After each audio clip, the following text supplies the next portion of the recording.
Pierre Laroutureau. Pierre Laroutureau, qui vient d'arriver avec beaucoup d'énergie à la tribune. Bonsoir les amis, ça fait plaisir effectivement d'être aussi nombreux.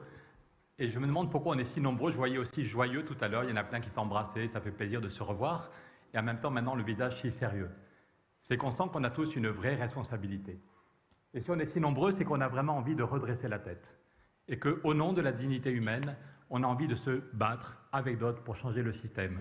Au nom de la dignité humaine, on veut rapprocher les deux rives de la Méditerranée. Au nom de la dignité humaine, on veut changer l'Europe, changer de modèle. Parce qu'un modèle qui fait vivre tant de gens sous la pauvreté, un modèle qui provoque autant d'inégalités, des plus riches qui ne savent plus quoi faire de leur richesse et toujours plus de pauvres dans les rues de nos villes ou de nos villages, ce n'est plus un modèle, c'est un non-sens.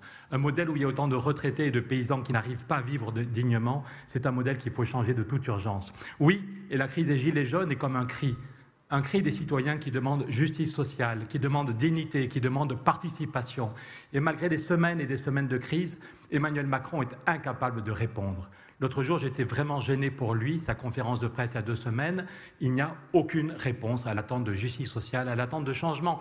Dès les premières minutes, il a dit « on ne changera rien, on ne changera pas de cap ». C'est incroyable. Toutes ces promesses sont complètement floues. Et le seul sujet sur lequel le gouvernement est clair depuis 2 ans, c'est on veut baisser les retraites, baisser les retraites, baisser les retraites. Ça a été d'abord l'augmentation de la CSG pour les retraités, ça a été la désindexation, et maintenant c'est travailler plus. Il a repris un des slogans de Sarkozy. Travailler plus pour avoir droit de partir à la retraite. Et comme économiste, je sais ce que ça veut dire. La vérité aujourd'hui, c'est que les gens partent en retraite à 62,7 ans en France. En moyenne, on ouvre son dossier de retraite à 62,7 ans. À cet âge-là, il n'y a plus que 20% d'entre nous qui avons un boulot. Les autres, ils sont déjà au chômage, ou au RSA, ou cachés dans un dispositif d'attente. Il n'y en a plus que 20% d'entre nous qui ont un boulot. Donc il n'y en a que 20% qui pourront travailler plus. Et pour tous les autres, pour l'immense majorité d'entre nous, travailler plus ne sera pas possible. Et ça veut dire qu'on gagnera moins pour notre retraite, et que pour toute notre vie à la retraite, on aura une retraite diminuée, ou alors qu'il faudra attendre 67 ans pour avoir la retraite à taux plein et galérer pendant des années. Le seul moment où Emmanuel Macron a parlé des retraites dans sa conférence de presse, c'est comme une source d'économie. Pour nous, les retraites, c'est un droit fondamental. Le droit à la dignité pour tous. De plus en plus de retraités doivent aider un parent plus âgé ou doivent aider des enfants qui sont en difficulté. Il est totalement exclu d'accepter une baisse des retraites et notre projet européen va conforter les retraites.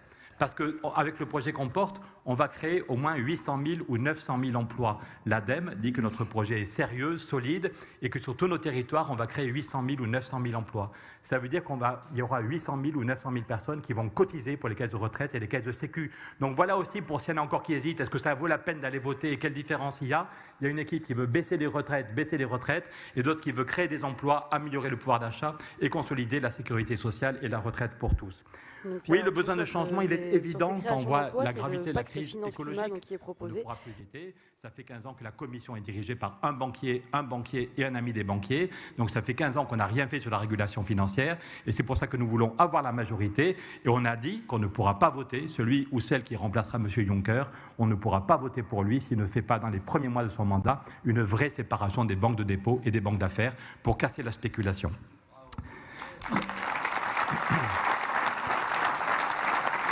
La deuxième idée qu'on porte, et là aussi nous sommes la seule liste à proposer cette réforme qui est fondamentale, c'est ce que tu as appelé le bouclier emploi. On va vers une crise financière, on l'évitera pas. La première façon de nous protéger, c'est cette séparation des banques. La deuxième, c'est d'éviter des licenciements massifs. On est allé voir dans d'autres pays comment on peut faire concrètement. On ne va pas faire du Besancenot, on ne va pas dire qu'on interdit les licenciements, mais comment est-ce qu'on peut limiter un maximum de licenciements? Eh bien, au Canada, il y a un système, chez nos cousins québécois et tout au Canada, ils ont inventé un système qui est assez astucieux. Si une entreprise a 30% de chiffre d'affaires en moins, s'il y a un gros problème, s'il y a une crise, au lieu de licencier 30% des gens, elle va garder tous les salariés. Tout le monde garde son boulot. Et au lieu de baisser les effectifs, on va baisser le temps de travail. Donc tout le monde garde son boulot, on travaille moins.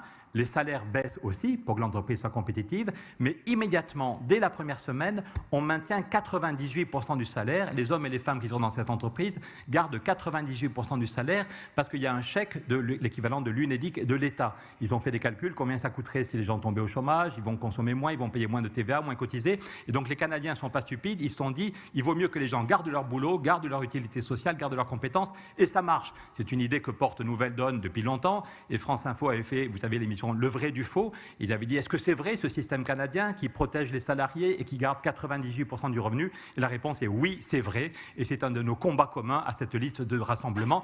Et là aussi, c'est une priorité.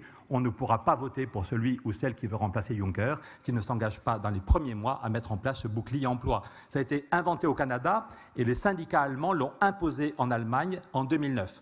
En Allemagne, il faut faire gaffe, il y a eu deux trucs très différents. En 2003, c'est une réforme catastrophique, multiplication des petits boulots, la loi Hartz, avec des millions d'Allemands qui n'ont que des petits boulots à 450 €. Ça, c'est évidemment ce qu'on ne veut pas. Et les syndicats s'étaient laissés endormir. Mais par contre, en 2009, les syndicats se réveillent et quand il y a la crise, ils disent qu'il faut tout faire pour éviter les licenciements. Ils parlent du système canadien et Merkel accepte de le mettre en place. Et il y a eu 1 500 000 salariés allemands. 1 500 000 salariés allemands qui ont profité du Kurzarbeit, qui ont gardé leur boulot et 98% du revenu. C'est le contraire du travailler plus pour gagner plus de Sarkozy que Emmanuel Macron est en train de reprendre. Ça marche et on veut que ça soit la règle générale. Le modèle américain, c'est la précarité pour tous et des profits pour les plus riches. Nous voulons que l'Europe invente un nouveau modèle. La gauche a su construire en France l'État-providence. Il faut protéger l'État-providence en France et il faut construire un État-providence au niveau européen.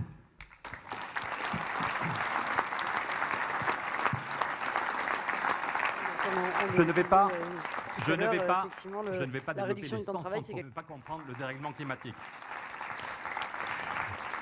La question est de savoir comment on évite la catastrophe. Et l'Europe s'est engagée à diviser par 2 les émissions de CO2 et de méthane d'ici 2030. C'est dans 11 ans, donc il y a le feu au lac.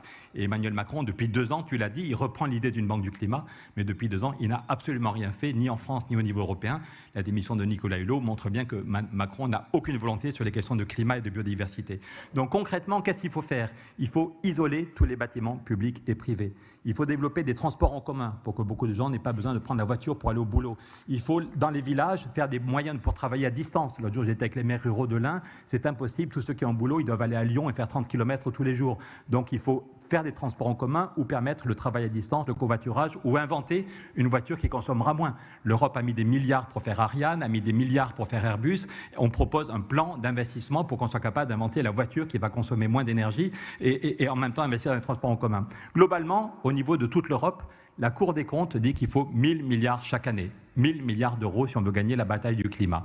Alors certains vous diront, c'est pas possible, mais nous on apporte la preuve. Et avec des juristes, on a rédigé le pacte Convieux. C'est pas du pipeau, c'est pas un truc pendant 4 ans ou une promesse de campagne.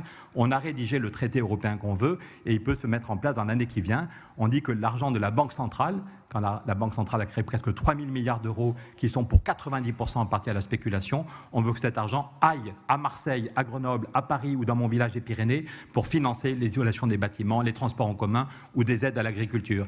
Et puis on va demander aussi un effort. Si on veut un plan Marshall pour l'Afrique, Michel Vauzel a raison de dire qu'il faut intensifier la coopération avec l'autre côté de la Méditerranée. Il faut un vrai plan Marshall pour l'Afrique. Il faut que chacun de nous reçoive une aide. Si on demande à toutes les familles, toutes les PME, toutes les écoles de France d'isoler leurs bâtiments, il ne faut pas que chacun le paye de sa poche. Donc on veut un budget européen pour le climat.